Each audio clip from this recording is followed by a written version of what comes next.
Alright, short video of the electrical system. Let's turn the key on.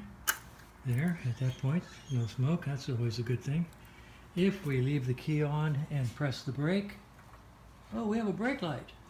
Alright, let's turn the key one more notch. Now we have headlights. Hark, there is a headlight shining on the wall.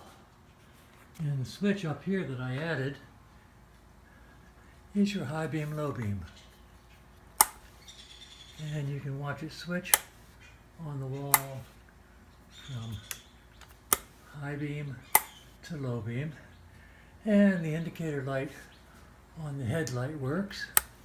You can't see it, but it is working. There it is. This light right here is an ignition on light.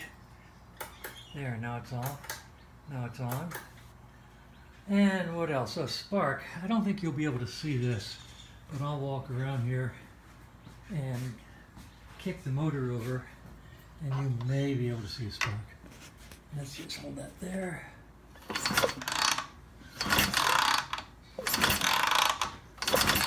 I can see spark, but you can't. So the electrical system seems to be working. The ignition is working. We're getting spark. Ignition is set. Actually, it was set properly by whoever installed the boiler. They did use the timing marks properly.